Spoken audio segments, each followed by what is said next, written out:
So you want to be able to navigate a complex progression like Bob Weir does, but there's not a ton of info out there about how he does so. Well, in this video, I'm going to go through a chord progression step by step using his approach. So by the end, you'll know exactly how to play one like Bob Weir. So the first thing to do is to know the chords and some of the specific ways Bob plays them, like this.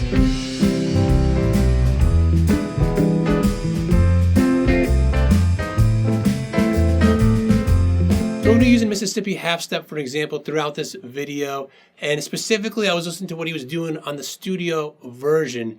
But this stuff applies to so much other, songs. It's just the idea, the concepts that you can take and make them kind of your own and do them in your own kind of unique way. But the first thing we want to do is know the progression. So we're going to be looking at just the verse and sometimes the chorus part as well.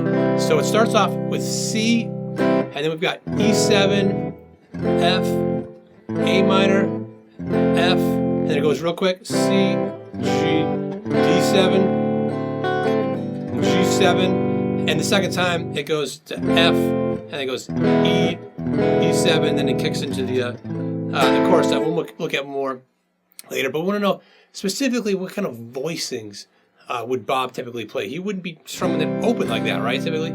So looking at the cage system, right, just that acronym for the open chord shapes, here's a G shape. Imagine playing like that.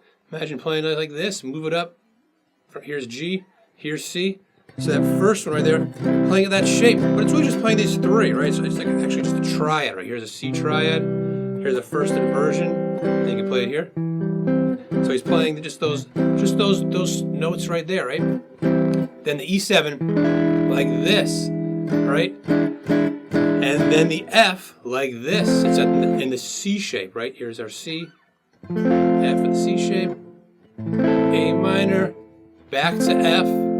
C over here, now in the A shape, G in the E shape, D7, and G7, like that. So that is like, first you want to know just kind of those voicings and getting used to playing those if you're used to it. But let's check out the next step where he gets even more specific about how to play the chords.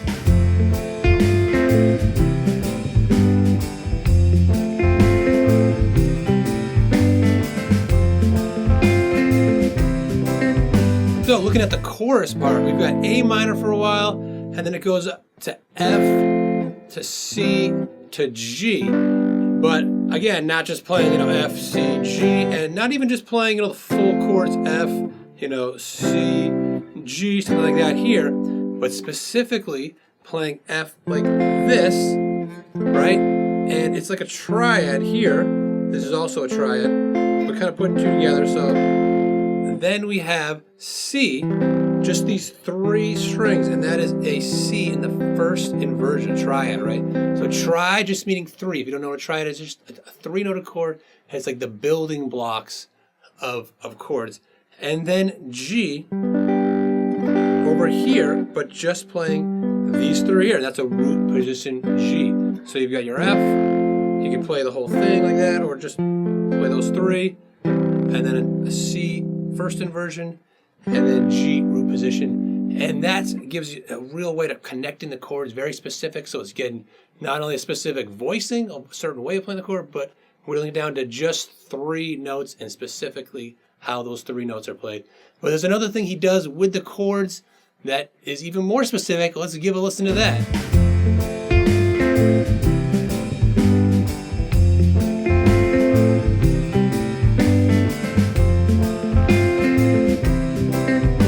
So obviously we just listened to the same thing, you're thinking like, did you make a mistake? We just heard that, but one of the best ways to learn is to listen to things over and over and listen for different aspects, because there's so much, going on in music that you can't just get it all from just one pass through. So listening to that spot, we have our F, right? But we're playing the chords broken up. So not just playing the notes all at once. We have our F like this, but going, right? So just breaking it up, single note, then two, single, and then really just playing those two notes. So not even playing the full triad, just those, and then the full thing, right? And that kind of makes it more definitive there. And that's so different than just kind of strumming through, like, which of course sounds great. But again, if we want to really dive into how Bob approaches a progression, and particularly a long one that's got a lot of stuff going on like this is the stuff that he does all the time. And if you're curious, how I've learned triads and other chord shapes all over the fretboard really fast, it's the Cage system. But how can you learn the shapes and the triads even faster than I did? Well, I have a free Cage cheat sheet, and that will get you there so fast. So just click on the link in the description to get it right now.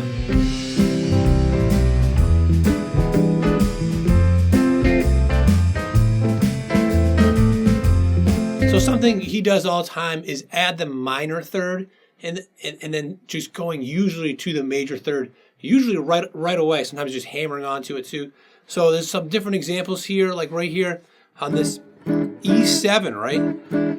He's playing like this. He's breaking it up, right? But he's going. So here's your major third, and here's the minor third, right? So going. And that's just adds some movement. Makes it a little melodic, but it's in the middle, so it's not too, in your face. And another spot is when he goes to the D7, right? He does it like this.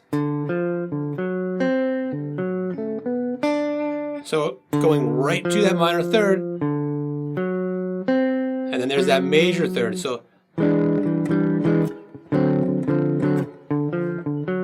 but breaking it up, kind of like that. Now this next one is so simple once you get it down, but it can really open up so many possibilities. So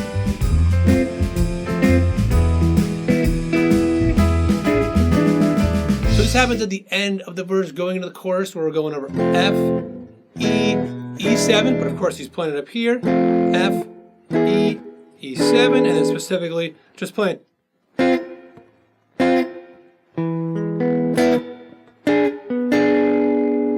So playing the E like that, and then there, it adds extra tension to be making that E to the E7, but specifically, how is he playing the E7? It's really emphasizing just these two notes right here. This is a thing called a tritone, all right? And this is something I could talk about for a long time, so I'll try to keep it short. But a tritone is just what they call the distance between these two notes, an interval. That's the name of that interval. It's also a flat 5 or a sharp 4, however you want to think of it. And in this case, you can also play it here. Those are the two most important notes in a dominant 7th chord. It's not the root, because someone typically else is playing the root, so you don't need to play the root. And the 5th is something that doesn't offer a ton of information, but the major third does, because it tells you if it's a major or minor, and then that flat 7 tells you it's a 7th chord, and it gives you that extra kind of tension, that color. So that's what these two notes are: the major third, and the flat 7th, right? And it's very harsh though, the distance those two notes are apart, that tritone. And right here, it's this little mathematical thing that it's always going to be 1 fret apart. You just switch it, and it will invert itself. These are the same two notes, like right here. Now it's up to that note, because there's an octave apart. Except right here, because of the difference in tuning these strings, that it ends up being 2 frets. So it's 1 fret, 2 fret, 1 fret apart. All the same thing. Or you could do it in the same strings, 6 frets up, and it inverts. So it's the same. There's E7. Right?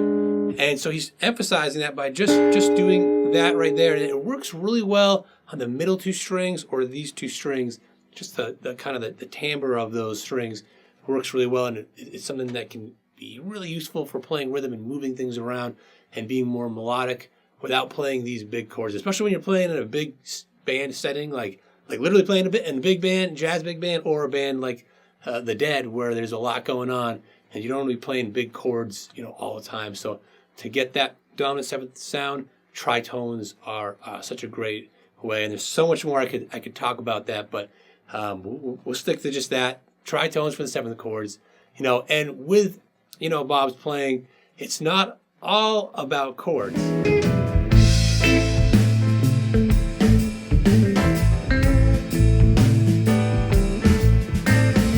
So he's playing a lot of single notes too, you know, and right in the chorus is the prime example. He's playing that A minor, and then it's just a lot of single notes.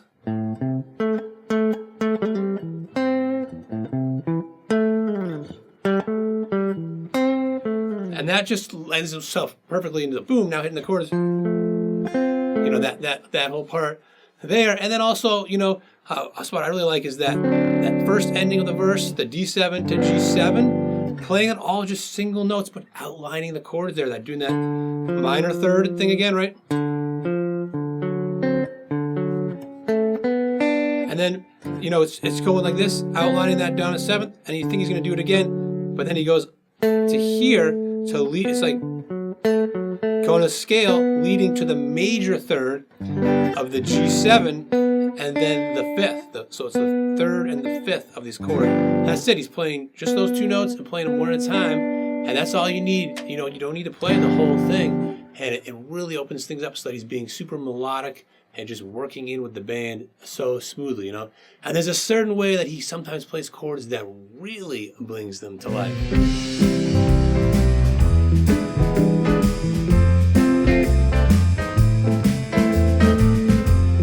So it's not just about the notes he plays, but how he plays them. And sometimes things would be short and long, which is also known as staccato and legato. And a lot of times he would do it within how he's playing the chord, and he'd be using palm muting a little bit as well to get that staccato, like that kind of more muffled sound, just ever so lightly putting his palm on the string, like that spot with the D7 and G7, right? And going like this. The low stuff muted and staccato, and then legato, right? And it gives this real balanced attack, and it really gives a real distinct sound and real character to his playing. And you know, Bob's approach to how he played through a long, complex progression has improved my playing so much, but how he played over just one chord has equally inspired me. So check out this video here where I go over Bob's unique approach to playing over just one chord.